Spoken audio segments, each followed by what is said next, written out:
de La Plata Sur, donde fue directora general de inglés y puso en marcha el modelo de enseñanza compatible con el cerebro hace 15 años.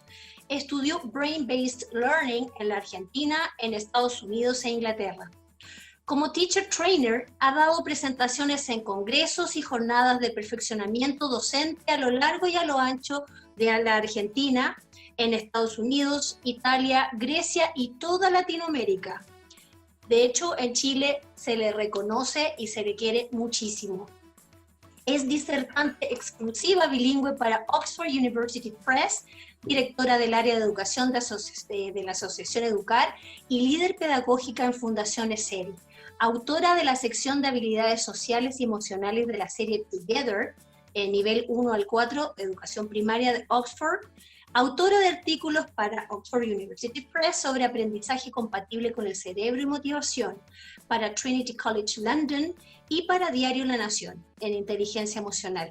Lucrecia tiene a su cargo la cátedra de neuroeducación en el diplomado de neuroeducación de la UBA y el módulo de neuroeducación en el profesorado universitario para el nivel secundario superior de la Universidad Austral, Buenos Aires. Oh my God, Lucrecia. How do you do it? Es además autora y titular del Diplomado Universitario de la Universidad Abierta Interamericana, transformando la escuela, 3 pilares de neuroeducación para una escuela cerebro compatible. Su libro, De la pasión a la acción, herramientas para desarrollar la inteligencia emocional en el aula en inglés, va por su segunda edición. Welcome, dear Lucrecia Prat. It's a pleasure to have here, and now this is yours. Thank you very much for attending our invitation. Thank you so much. Thank you so much for that presentation. Hi, everyone. Oh, this is so exciting to see you there. I can't get over this. It doesn't matter how many meetings I have. It's always so fantastic to see the faces on the other side. Thank you for having me, for inviting me, and I hope I'll be able to share all the things I've prepared. So the first thing is we should all cross our fingers and say all together, the 181 participants, today the technology will work. Okay? So from wherever you are, cross the fingers with me. Today the technology will work. Because it doesn't matter how many times you test everything, suddenly something doesn't work. So I'm going to share my screen so we can go straight to our presentation. I can still, oh, this is good because I can still see some faces, which is great. I'd like to start with music, if you don't mind, because the title today was Our Brain in, let's see, how can I make this thing disappear? There I go. Our Brain in Lockdown. So I thought this was a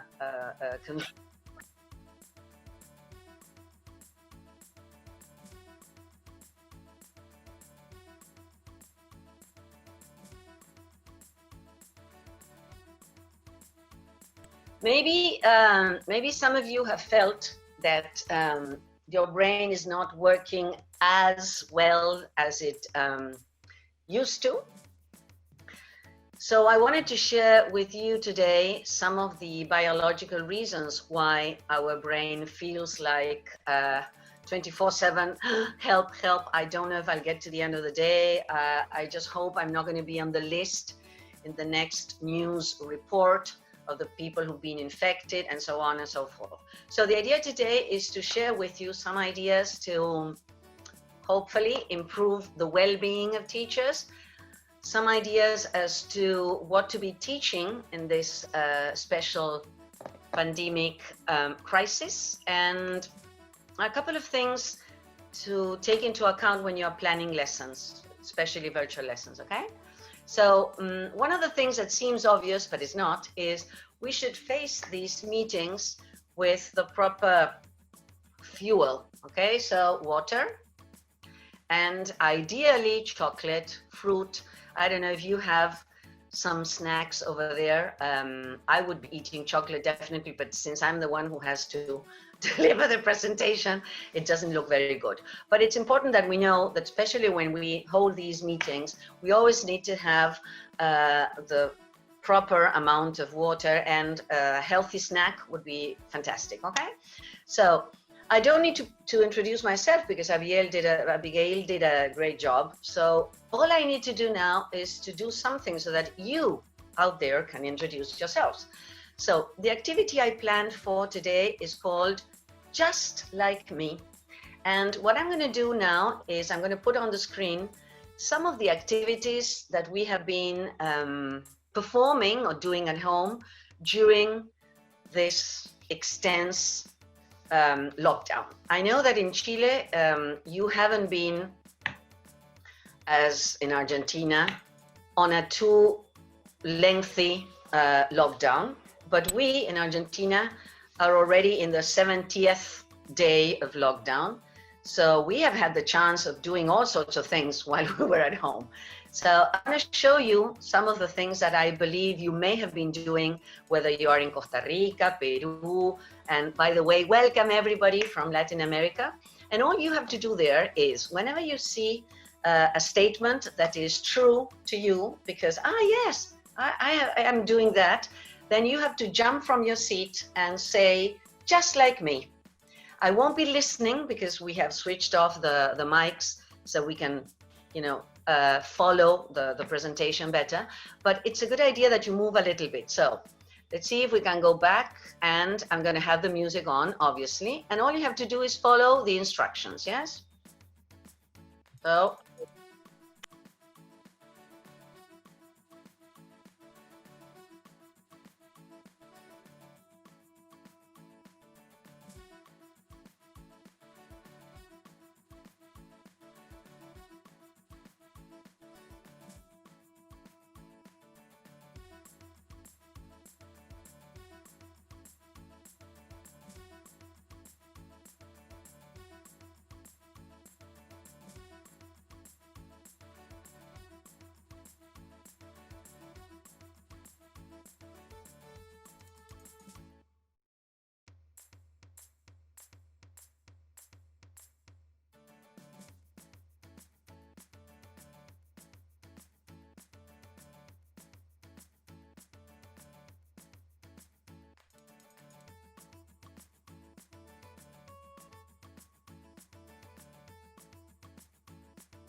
lessons, make sure you use some music, maybe find a way of being able to speak and at the same time have some music in the background, okay?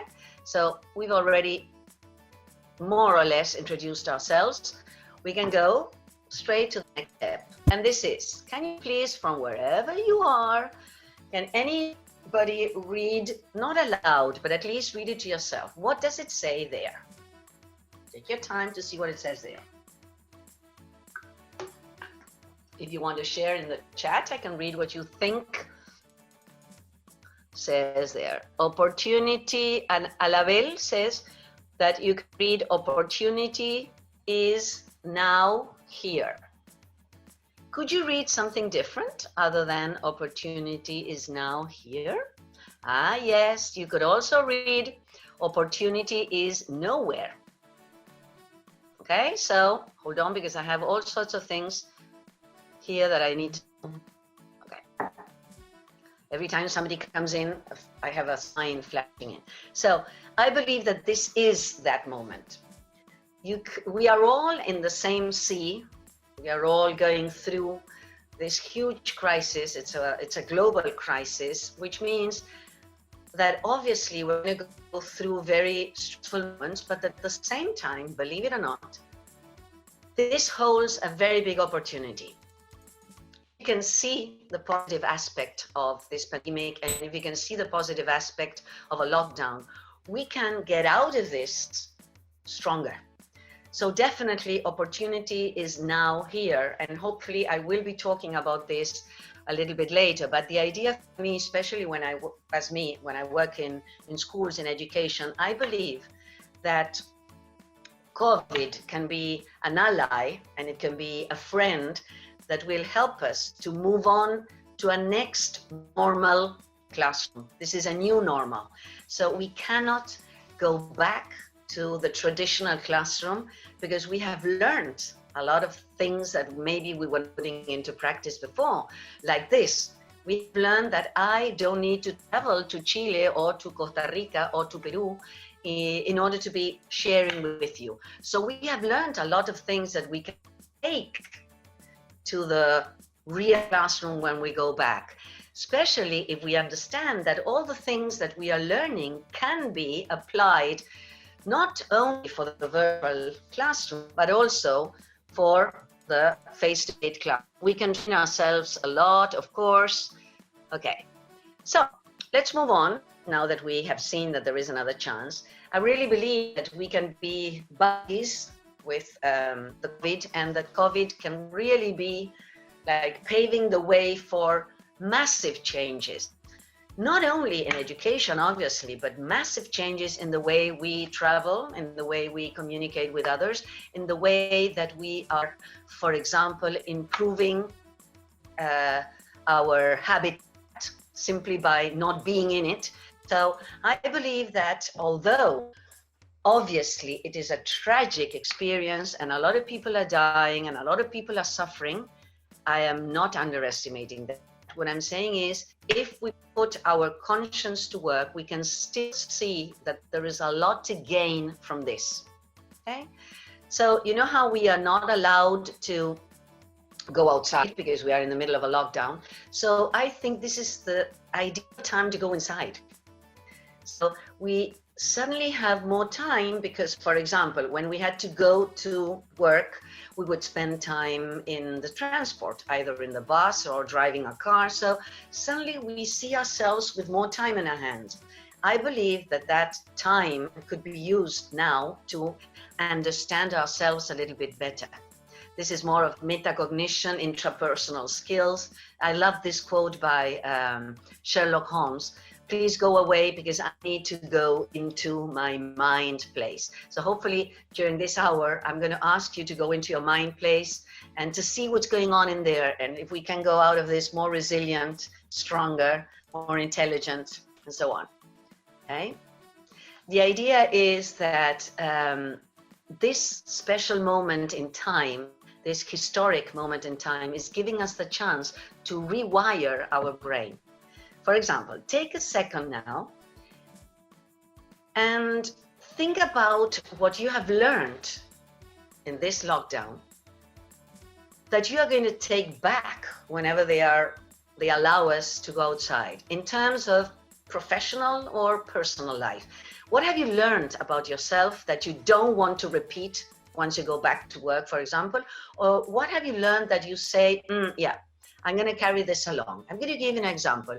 I have decided that whenever we are allowed to go or to leave our homes, I am going to work a little bit less. because I have realized that I can get together with other people without the need of traveling. So I'm going to find ways of being more time at home and less time in airports, because I see that I can do it, okay? So take your time to see how you are going to rewire your brain after COVID-19 and after lockdown. What things that you've been doing now you want to continue to do. For example, I am taking breakfast now, something that doesn't exist in the normal life. And I want to continue to have breakfast when I return, okay? So I have some people that are sharing in the chat. Let me see what you say. There are alternatives to live in a better way. Yes, this is maybe what we have realized, that we don't have to rush through life, okay? The importance of my personal time, fantastic. You are studying now. I have had the chance to prepare more presentations because I have had time to read all the books that I had bought in my last trip to the States and that I never had time, for example, to browse through. So I hope today is a moment for you to also start wiring your brain. This is going to be the agenda for today. And the agenda for today is quite ambitious. I have 3 important topics. I want to talk about how we can continue to be social, because our brain is a social brain, how we can develop well-being strategies, and what to teach while we are in a virtual classroom, okay? And hopefully, if Abigail calls me next time, we'll talk about what to do when we return to the face-to-face class, to be more connected to the whole family. I'm trying to read out all the things that you're sharing with me, okay? So let's go to the first one, which is the social brain. I hope you can see this. This was something that when I was studying neuropsychoeducation really moved me, because my kids were very young when I was studying. And it turns out that now through non-invasive technology, you can actually see what happens inside your brain, and you actually see what part of the brain is being activated. So for this, what you have to do is to wire your cells, your brain. You have to wire your brain to one of these non-invasive technology machines. And there you can see, just as you can see here, that every time you experience physical pain, for example, I don't know, you fell down when you're walking down the stairs, or you were not invited to a party and all your friends were, believe it or not, what we can see in this brain scan is that the same part of your brain is activated. The part of the brain that is activated when you are suffering from a physical injury, or where you're suffering from an emotional injury, like not being invited, or your friend talking at your back and saying horrible things about you, it turns out that the same part of your brain is activated. A part of the brain that is called the cognitive brain, the human brain, the developed brain, the part of the brain that makes good decisions, the part of the brain that can plan a lesson, the part of your brain that is in charge of your executive functions, the part of the brain that may control and model your emotions. So this means we are in a lockdown. This means that a lot of the social interaction has been cut off completely. This means that our brain is suffering from that. So we have to find ways of turning on our reward system, although we are not allowed to hug people, we are not allowed to kiss people, we are not allowed to go and visit our friends over the weekend. So we need to do things in order that our emotional brain and social brain don't suffer, okay? So what can we do in order to, I'm going to give you suggestions for each path of the talk. Suggestions for the social brain that is suffering. Find ways of keeping in touch with people, although you cannot visit them physically. What we are doing right now, what Uribe has planned today, is exactly this.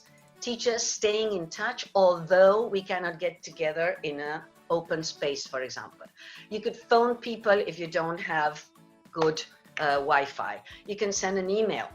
The point is, you need to talk to your students and to your teachers so that they find ways of staying in touch. For example, if you are missing the teacher's room, because you haven't been in your school for over 2 months. We have to find a way of getting together at least once a week in the teacher's room, not to talk about the lessons that you are planning, to talk about, I don't know, what was the last gadget that you bought in internet, or if you've gained weight, or if you're on a diet, or whatever. But we need to recreate the teacher's room in a way that we don't miss it so much.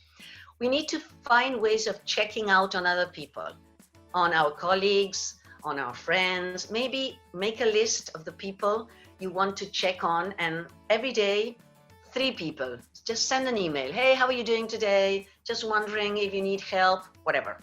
Celebrate achievements. This is the moment. This is the end of our trimestre. This is the moment for us to celebrate what we have been already able to master in these 3 months. This is a time to stop and give ourselves a pat in the back. Please do that wherever you are. Give yourself a pat in the back and say, look at me. I had never prepared a Zoom lesson before, and now I am able to teach and to learn through technology. So celebrating achievements also has to do with self-evaluation. Ask your students, what have you learned this month? What are you still struggling with? It's a time to stop and ponder. Also, because this is one way of rewarding your brain by telling yourself, wow, look at me, look at all the things I've been able to do throughout these 3 months. The same with the students. Empathy in Zoom meetings. We have to find ways of allowing people to talk, to express themselves, maybe put them together in a group. Today, this is a very short presentation, so I'm not going to be inviting you to do those Zoom group meetings, but at least I'm staying in touch with you through chat, we are all in this together. Take advantage of the time I have. These are all the things you're just sharing with me. Not to wait, oh, this is great. Veronica Lucero is saying, not to wait until the right time to do something. One of the things I learned is next time I want to plan a trip, I will do so. Because you never know when somebody is going to tell you no more traveling. So I really agree with Veronica. Whatever dream you have, start working on it right now, because you never know. Okay, this has really helped us put things in perspective. This COVID has helped us make the list of the things that really matter and those that don't, or those that matter less. And finally, we need to hold a gratitude attitude, because although I cannot go and have an asado with my brothers over the weekend, I'm still very grateful that we can still hold meetings over chat, grateful that I can still cook at home and then show them, look, this is what I'm doing at home, what you're doing there. So we need to stay grateful, because whenever we have a gratitude attitude, our cognitive brain, the clever brain is bathed in dopamine, and dopamine is a neurotransmitter that helps us feel better. It has to do with focusing, attention, and it has to do with intrinsic motivation. So feeling grateful is also a tool for well-being. Okay? Let's go straight to well-being, and I promise we'll do a brain break in a short time. About our well-being, okay, so many of us have been feeling like this, because it is a very, very frightening thing. Not knowing, the uncertainty is killing us. Not knowing when it will end, not knowing if there is going to be a vaccine in the short future, not knowing if we will be able to return to the classroom this year, not knowing, okay, each one of you has different fears. So just for a couple of seconds, what are you afraid of? What is going on inside your emotional brain that keeps your emotions on hold?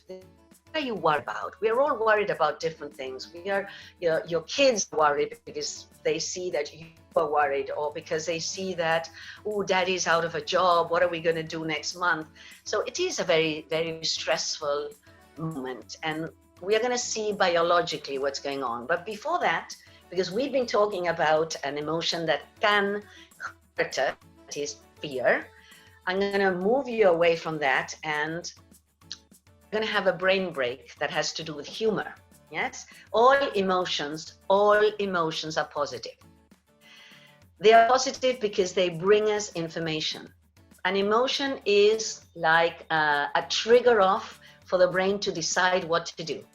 Whether I need to get ready for a stressful situation, therefore I need to start the release of adrenaline and cortisol, or if I have to start the release of dopamine because I'm excited and I'm learning in this virtual conference. So all emotions are necessary. It's important that we feel fear. Therefore, we will not go outside without washing our hands or without using our barbijos, because it is a good thing to be afraid. What is not a good thing is chronic fear. Fear that is sustained through time can hurt us. This is why you have heard about negative and positive emotions. Emotions can be negative if they don't finish and they linger in time. And this is the kind of thing that is happening now. We have been afraid maybe for 2 months or 3 months, or worried or sad or whatever. So take a time to see. This is something I found in Facebook, and they're all famous paintings that express emotions. Right now, being, let's see what time it is, almost 8 o'clock here, 7 o'clock in Chile. How are you feeling? So if you had to choose a painting that reflects your emotions, what painting could be the one that reflects how you feel today? Okay, and if you want to share in the chat, you tell me. I am a kind of number 8. I am planning to have a little drink when I finish this or whatever, okay? So why are you doing this? Loaded with work, 6, 8. Ooh, 6 is a problem.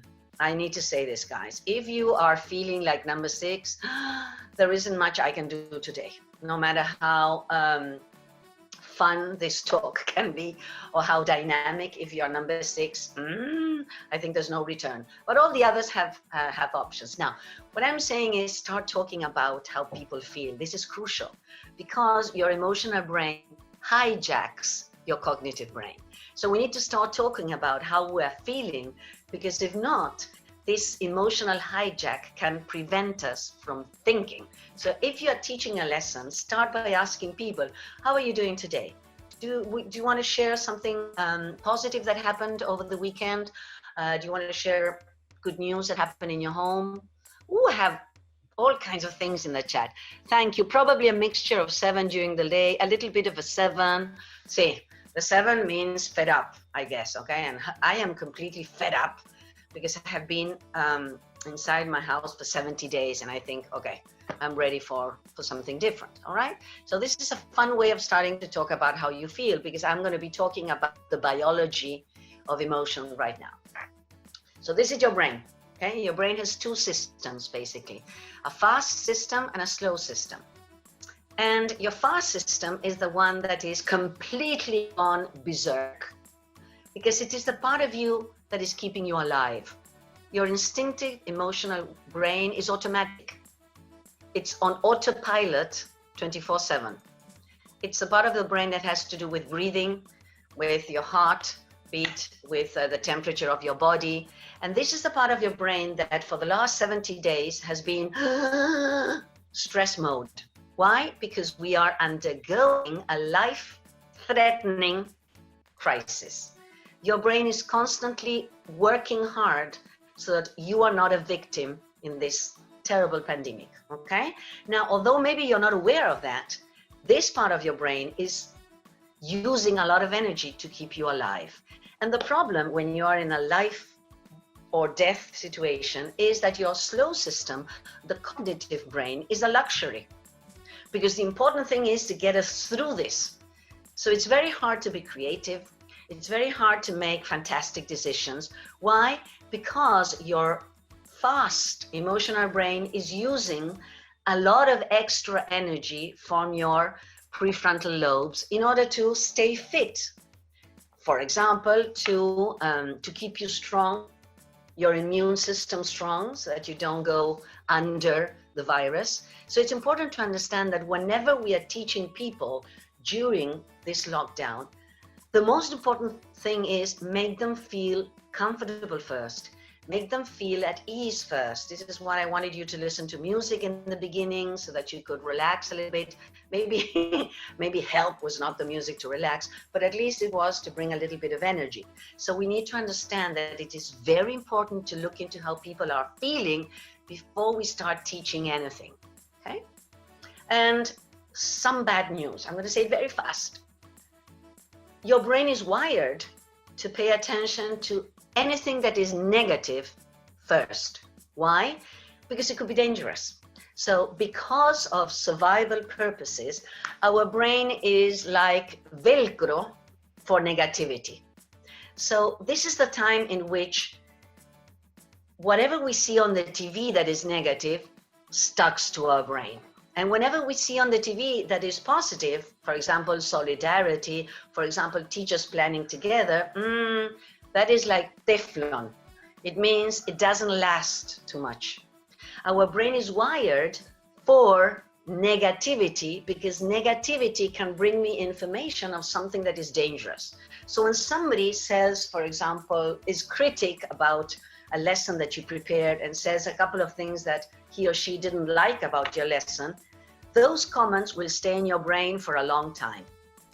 The opposite, if the head of your school says, wow, this is a very creative lesson that you've came up with, believe it or not, the positive comment lasts 2, 3, 10 seconds most. And you tend to forget the positive. Why? Because it is not important for survival. So I'm telling you this because in a lockdown, we have to make a special effort to be positive. Why? Because the brain is consuming all the energy to pay attention to anything that is negative that could be dangerous. Okay? So I'm going to skip this because it's going to take an hour. Let me go to the brain break that can help us if you are feeling like the pictures we saw before, exhausted, fed up, afraid, worried. One of the activities that can help you calm your nervous system is this very simple thing that we are going to do with our hand. So from wherever we are all going to please stretch our hands, whichever hand you want, because I'm going to do it only with one hand.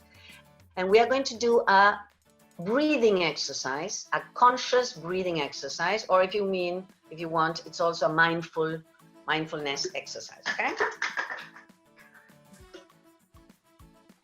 So, first of all, why do we need a brain break? Because I have been talking for half an hour already. And in general, the attention span of the adult brain is 15 to 20 minutes tops. So I've already used all your external attention, and I need to give you a break so that you can kind of, restore the amount of oxygen, recirculate the blood, and be able to listen for 20 more minutes. Okay, so hold your hand, and what we're going to do is very simple. We are going to trace our hand in the air. And whenever we go up the finger, we are going to inhale, breathe in. And whenever we go down a finger, we are going to breathe out, exhale. Only that. Through our nose. We inhale through our nose, we exhale through our nose. Ready? Here we go. Breathe in, breathe out. Breathe in, breathe out.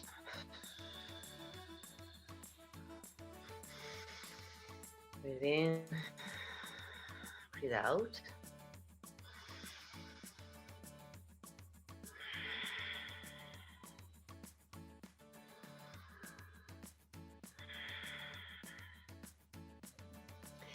If I had time, I would do it with both hands, and then I would ask you, how do you feel?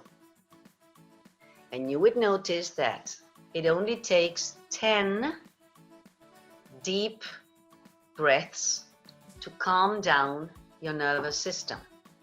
So whenever you're feeling like any of the pictures I showed you before, just trace your hands. And this is an ideal activity to do with the little ones in pre-kinder, to teach the kids in primary, to teach your adolescents, like when we were young, and maybe our parents would tell us, count up to 10 before you talk to the friends that you have been fighting with or whatever. So it's the same thing, being aware of the breathing in and breathing out. Okay, so that was our brain break. And what also happened just now is we have released dopamine into our system. So the clever part of the brain, this part of the brain, your cognitive brain, your prefrontal lobes, now have the neurotransmitter that aids synapses. So after you do some breathing exercises, what happens is there are more chances that you will be able to understand, for example, new content. So we need to have dopamine flowing in our brain. One of the ways you can do that is through a breathing exercise, okay? Also through humor. I guess we are all hoping, because we are all fed up now, or as somebody was saying, I am like number 6, I'm dead. I wish somebody would be able to give out new brains so I could start again. But unfortunately, nobody is going to throw new brains at us. So what we have to do is to make do with the one we have. So the help can only come from us. We have to find ways of making this more efficient. Okay? How are we going to produce the dopamine that the brain needs for us to feel better? This is well-being strategies. Well-being strategies. Number 1 is keep moving. The fastest way to release dopamine in your brain is through movement. This is why we need to keep physically active, even if we are inside a very small apartment. We have to find ways, you know how in YouTube and Google you can do yoga lessons and all sorts of things now. And it's good because many of those are for free. Let's see, because I have a chat that maybe people want to share stuff with me. Relaxed. I smiled when I finished, Vero says. I felt relaxed, Mahara says. Just manicured myself. This is beautiful. So this is very simple, and this is something you can add to your lessons, okay? Socialize. What we are doing now, if we could, you know, log into the non-invasive technology, we would see that our brain is releasing dopamine simply by looking at each other and doing something together. So find ways of socializing. Optimism, this is huge. Whenever you think, I will be able to overcome, the brain rewards you with dopamine. So this is beautiful. Our brain is built for us to choose to be positive over negativity, although the biology of the brain tells us to pay more attention to negativity. So the fantastic thing is when we are positive, we get a reward, we get dopamine. So we want to be positive again. Okay? We want to help others. This is a time in which maybe, for example, you will go and do the shopping for somebody in your building that cannot. And what happens? You feel the dopamine rush. How wonderful it feels when you help other people. This is the kind of thing we need to teach also. Teach your students, teach your colleagues that if they feel very sad at home, if they feel very worried, the way to get out of your brain is by doing something for somebody else. And finally, find ways of laughing. I started watching Friends again, you know, the whole Friends series. And every time I'm about to go to bed, instead of watching all the other movies in Netflix, I simply watch Friends because I laugh my head off. And that is like the paving the way to falling asleep. So you need to find your own technique. But laughing is a way of empowering your immune system. It's a way of strengthening your immune system. So my advice is don't watch the news before you go to bed. If you have to watch the news, do it only once a day. Don't leave the TV on and listen to all the horrible things that they are sharing constantly. Remember, if it bleeds, it leads. So the brain will always pay attention to the bleeding, to the tragic news, because that's a news that sells. So if you need to be updated with what's going on in the world, just watch one TV show and don't do it before you go to bed. Before you go to bed, you need to do things that relax your brain and that help your brain release melatonin, which is the hormone that makes you feel sleepy.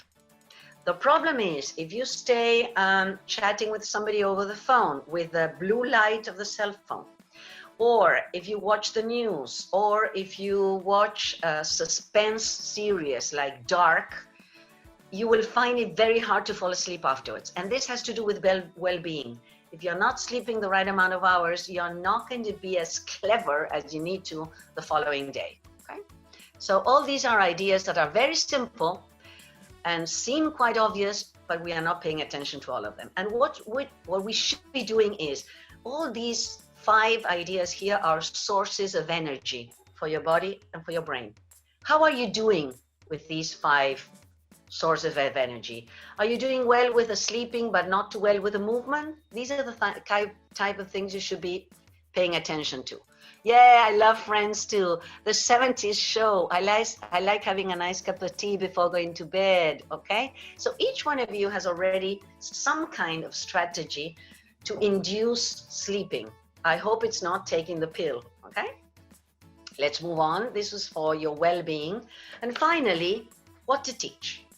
In this pandemic situation, what should I be doing in terms of content? What should I be teaching from my syllabus? How should I be doing it? Okay? A couple of ideas on what we should be teaching. First of all, we should be teaching people about brain science. This is the right moment to tell people, okay, do you know why you can't sleep at night? Do you know why this feeling of unrest doesn't wash away? Do you know what you can do to do better in the Zoom meetings? This is what we should be teaching people. We should be teaching them about how the fast system can hijack the slow system. And if you don't do something to calm down your primitive brain, this one will not turn on. We need to be talking and sharing and teaching all the human dimensions, not only the intellect. When we worry about keeping the school alive, we are always worrying about the content, the intellectual content. And the school has to be much more than that, especially in a lockdown. So I prepared lessons in the school where I'm working that aimed at developing the whole person, not only the intellect. And we, as human beings, have at least 5 dimensions: the social dimension, the body dimension, the spiritual dimension, the environment dimension. So how can we teach people to develop all those dimensions? This is what we should be doing in schools, and not worrying only about the content. I need to teach the past tense of the verbs. Remember, they can learn that by a tutorial in Google. They don't need you for that. Finally, an idea. Whenever they go back to the face-to-face school, tell them to be ready to share a game that they prepared at home. A board game would be ideal, so that you can play together when you return. Let me tell you the idea, not for a board game, but for something that you can do every time you want to recap a lesson. Hoja A4, you fold it once, you fold it twice, you fold it again, and you fold it again. And when you open it,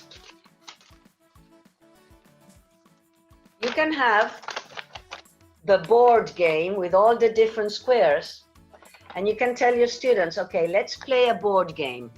From all the things I was able to teach you, vocabulary, tenses, you need to invent a game for whenever you get together, all of us together, and in each square, you're going to write a command or an order. So when you have the dice, you can play together. So for example, maybe here, 1 word I learned about the jungle. In the other one, write 2 sentences using a positive adjective, okay? So only 1 page, and this could be the beginning of a board game. And this is something motivational to give your students to do. Prepare something for whenever we get together. So this is one way of also starting to think about a positive future. And whenever you're thinking of a positive future, you are using your cognitive executive functions, the ones you need for planning. And instead of only thinking about all the things I will not be able to do, start thinking of all the things we will be able to do when we get together. And obviously, I've been working a lot during this lockdown. One of the things I've done, for example, is I have finished preparing a diplomatura, believe it or not. Why? Because I have the time. So I started working on this 2 years ago, and I was able to finish it, and it's now online. So if you are interested in knowing more about the brain, there is a diplomatura universitaria, which means it has an official degree, and you can do it, especially now that we are at home, it's completely online. What I'm saying is there's lots of things out there that can help us now to understand more what's going on here and to be able to be more than our emotions. Okay? So rounding off. This is the future. I'm going to show you a couple of photographs of what's going on out there in the world with the people who have returned to classrooms. This is an option. This is a dining room, and these are kids eating their food at midday with this kind of cardboard protecting them. Is this what we think will happen when we return? We need to start thinking of this. And when we start thinking of this, we need to start thinking of these three things. When we return, what are we going to do when we return? So first thing, we need to prime our syllabus. We will not be able to teach everything we planned. So sit with your syllabus and decide what is really important from 2020 that kids need to know, yes or yes. We need to revisit the hierarchy of school subjects. What does that mean? I hope I have time for this. Yes, I have time for this. Okay. I want you to think of what were the activities, what were the things, what were the people who helped you and who help you survive through this lockdown? What have been the tools that have helped you through these uncomfortable, stressful times? Let me give you an example. Music has saved my life, literally. I've been listening to all sorts of musicals that for once in a lifetime, the theaters are offering for free. The Globe Theatre in London. Lloyd Webber has shared Cats, Phantom of the Opera for free. So I have realized that music is very important in my life. So when I return to school, am I still going to have music once a week, one period? Or I am going to think again the hierarchy of school subjects? This is what I'm aiming at. Because as Sir Ken Robinson says, he has traveled the globe, every school in the world has a hierarchy. Top 2, languages and maths. Bottom, the arts. And maybe this lockdown and this pandemic is helping us rethink about that. So I'm giving you time to think. Do you think that when you come back, you would like to have different subjects or more hours for one subject than the other? I will see your opinion in your chat, okay? I'm going to give you time for you to think about that. Gardening, my children, friends, workmates, physical education, yes.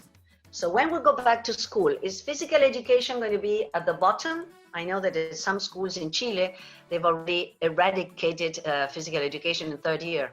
So cooking has saved a lot of people, let me tell you. Art, of course, art saves lives. So what I'm saying here is think about what you want to take back to your new normal that you have learned thanks to COVID-19.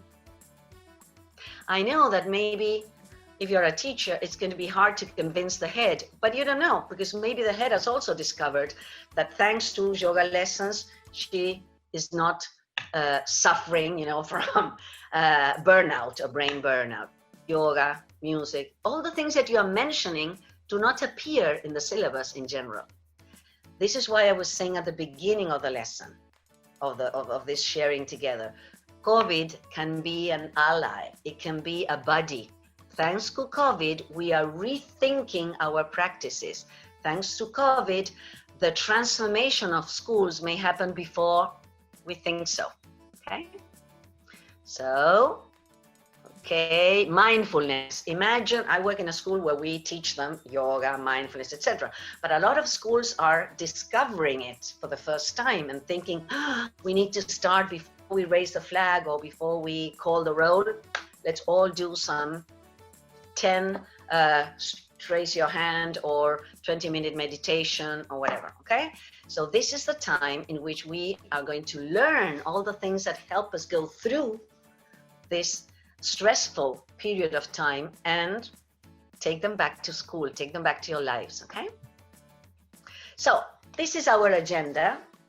This is what we did today, and this is me asking you, what do you remember from the social brain? What do you remember about some ideas to calm down your fast, primitive emotional system? And if you remember 3 things I talked about, what we should be teaching now and what we should be teaching when we go back. So I'm going to give you some time, because the brain doesn't learn if it doesn't repeat. So we need to go over the initial synapses that you have started growing before we turn off the computer, because otherwise your family will ask you, what were you doing from 7 to 8 or from 6 to 7? And you'll probably tell them, I don't know, there was a blonde lady talking about something about the brain. So we need to recap in order to strengthen those connections. So what do you remember? And share, if you want, in the chat what you remember, okay? So some people remember, yes, social brain, although we are not allowed to go out, although we are not allowed to hug people, blah, blah, blah, we can still find ways of staying together. Keep a gratitude attitude because it makes you healthy. Gratitude builds your immune system. Keep socializing, talk about how you feel. Don't be afraid of doing that. We do that, for example, at dinner. So how was your day today? What did you find difficult today? What were you able to overcome today? This helps people become more resilient. Don't be afraid of your emotions. You are more than your emotions. But if you don't know how to handle them, your emotions take you by the nose, okay? Opportunity is now here. I really believe this is the opportunity of your lifetime. So I wanted to finish with this one. Believe it or not, we cannot choose what's happening. I cannot choose the fact that I am in a lockdown. I cannot choose that this is a global pandemic. I can choose what to do with it. So for me, opportunity is now here, because while I am at home, I am studying, I am preparing, I am doing lots of things that I didn't do when I was working like crazy. So make sure that what we are doing, which is going inside now, is something that we are going to share with others when we return to the new normal, okay? And I want to finish, obviously, with Shakespeare. This is a quote from The Tempest. How beauteous mankind is, a brave new world that has such people in it. You see how Shakespeare anticipated everything. We are walking into a new world. And this is not an opinion, this is a fact. We are walking into a world that nobody knows so far how it is going to develop. But we know that we are beautiful people and that we are brave people. We are courageous people. So we know that we can make it a better world. Now, we are not certain that that is going to happen. It depends on decisions that we make with our very conscious prefrontal lobes. I really believe that the brave new world that is waiting out there is going to be different from the one we were living before. So trust Shakespeare, he was there before. Thank you very much for being there. This is my email, of course, if you want to email me, I'm always ready to answer questions. And before I go to questions, I want to see if there's anything that I can answer right now. And if not, I guess Abigail will tell me. Thank you, excellent presentation. Oh, thank you. The feedback is so important for me. Thank you for being there. Iquique. Oh, I want to go back to Iquique. I miss Chile so much. Okay, thank you. Abigail, I'm going to stop sharing so I can see the people again, which is the best thing ever. And if there are questions, I'm eager to answer them. Very, very punctual, you know, because I want to be true to what we say. This is a very special time also. People need to go and prepare dinner or all sorts of things. So if you say it's going to last an hour, it has to last an hour. Okay? Abigail, I'm yours. Okay, here I am. I mean, the only question that I could read was. I don't know if you're there, basically. Please, why? Yes, why, I can why see dopamine, you. Why dopamine is important? I can't come to you. The only question that I got. Why dopamine is important? I can listen to you there. Okay, can you hear me? Yeah. Okay, so why dopamine is important? Can you answer that? Can you repeat that? I mean, the importance of dopamine. Of course. Dopamine is a neurotransmitter and it aids formation of synapses. Basically, it is the chemical that you need so that the neurons can pass information from one axon to the other. We used to know that synapses happened over a vacuum or a space that neurons didn't touch. But now we know that there is like a river of chemicals flowing there that help us make the synapses. So it's very important for attention, for focusing, and it is very important for motivation, for intrinsic motivation. So when your brain lacks dopamine, it's hard for me to get up, and it's hard for me to, I understood. So we need dopamine flowing in our brains, especially if we are going to sit and attend a meeting, or if we have to make a big decision in our lives, or if we are going to plan a lesson. Dopamine is a huge neurotransmitter, and there is a deficiency of dopamine when we are in a lockdown. So what I was saying today is you have to consciously find a way of releasing it. Hopefully not through taking the medicine. Ritalin is what is generally how we medicate kids who have attention deficit disorder, for example. Ritalin helps you with the let's say, not to release more dopamine, but it's a way of helping the receptors to take in dopamine. But we are talking about finding ways of doing that naturally, not through the use of a chemical medicine, okay? I hope I answered the question. Yeah, of course. Well, I guess so. It was not mine, but it was really interesting to know about it. And so we have, how can we support students that are struggling difficult times from the net? I remember the other day, I was listening, I can't remember who this person was, but I remember that this teacher said, we need to focus more on love than on cognition or on content. We need to focus on the fact that everybody is in the same historical, stressful situation. So kids are feeling afraid, kids are sad, and there we go with I'm going to teach you the first type conditional. So it's a big mistake. We really need to find ways of, first of all, reaching out individually with our students. If we are having meetings through Zoom, synchronic meetings, maybe once a week or twice or 3 times a week or whatever, we have to find a way of speaking individually with the student at least once a week. The phone, through Skype, WhatsApp, or whatever. And that conversation doesn't have to be about school. It has to be about, okay, how are you holding up? Okay, tell me about what you've been eating. Tell me something that you're watching on the TV, or let's just hang out and talk. because one of the things that kids are missing, and we are missing the most, is the relationship. Just as I was saying, the relationship in a teacher's room, we are missing the hugging, the talking, the running, everything that happens in a real school. So we have to be more worried about being a mirror of the love than being the mirror of the content or the cognitive brain. It will come, or it will come afterwards. So if we worry more about the emotional climate, for example, of the meeting, the rest will smoothly happen. But if kids are trying to learn something, but in the back of their heads, they are worried because daddy is out of the work, there's no way the brain is going to learn.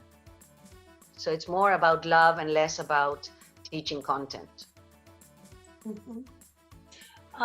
Look, teachers are asking for some other examples of brain breaks. Okay. So brain breaks can be divided into different categories. You could have brain breaks that are always inviting people to move. So for example, a brain break could be something similar to what I did in the beginning, just like me, and people have to shut out and move. Or a brain could be asking kids to do games with their hands. A brain break could be stretch arm, touch the ceiling, put it behind your back, and with the other hand, try to touch your finger. That's another brain break, stretching. But you could also have brain breaks that have nothing to do with movement. You could have brain breaks to do with recapping, with revising information. I could tell, okay, let's stop and share with our partner something learned today, something felt difficult today. So it could be about sharing. It could also be what I did today, which is metacognition. Stop and think about, what do you think you have learned from COVID-19 and the pandemic? What would you like to take back to the new normal? All those are mini brain breaks. What does a brain break have to do?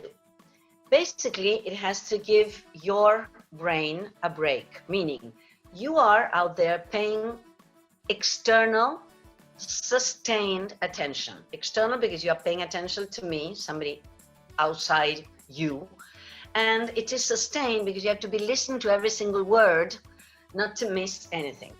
And that consumes a lot of energy. So every now and then you need to send energy again so that you can pay attention for 20 more minutes. So the brain break is a pause.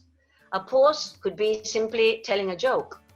Or I could tell you, there are thousands of brain breaks. I could tell you, okay, I'm going to play music now, just relax. Or I could show you photographs of clouds. I do this with the little ones. You show them photographs of clouds and they simply look at the clouds and maybe they can, this one looks like a bear, whatever.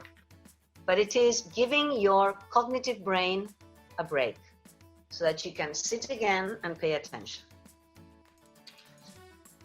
Wonderful. About your diploma, remember that you can email Lucre to ask for that information. And anyway, you can also follow English Teachers Latin America in Facebook, and you will find all the information about Lucrecia's events and Lucrecia courses and all about Lucrecia. Okay. And you know what, Abigail, I was also going to say, I can send you the PDF of this talk with all the things. Good. And then you, I don't know how, maybe you have the information of the people who enrolled, Yes. so that you can all have at least the slides. Okay? Exactly. Okay.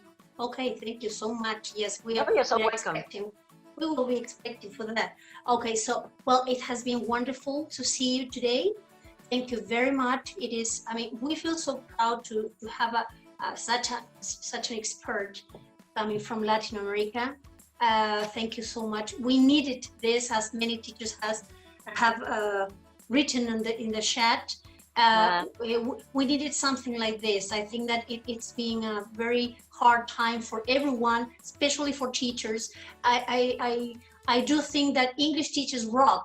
That's why we have organized this program for English teachers from Latin America, because we are all living and facing this time. So thank you very much for your support, for your ideas, and you are all invited to participate and attend the next event that we are going to organize with Lucre again, Uribe Corporation and Lucre, and some are asking for the page in Facebook. I mean, it is English Teachers Latin America. This is, and we're invited to follow that. And we are going to post all the information about Lucre and about the next event. Remember that it was the professional development program for Latin America that we have organized, and we are closing with Mr. Stephen Krashen next Friday. I mean, yes, June the 5th. Well, actually, he was going to present last week, but unfortunately, he had a virus on his computer, so he has to postpone, and he's going to be presenting on Friday. So we are all invited. Of course, we are going to send the invitation to all the attendants for today. So thank you again. Thank you very much. Hugs. Hugs to everybody. I'm sending you un abrazo prohibido. Qué bueno. It was great to see you. Please stay safe, take care. And thank you for inviting me, Abigail, again. Thank you for accepting that invitation. Bye, teachers. A lot of love. Keep in touch. Bye-bye. Thank you.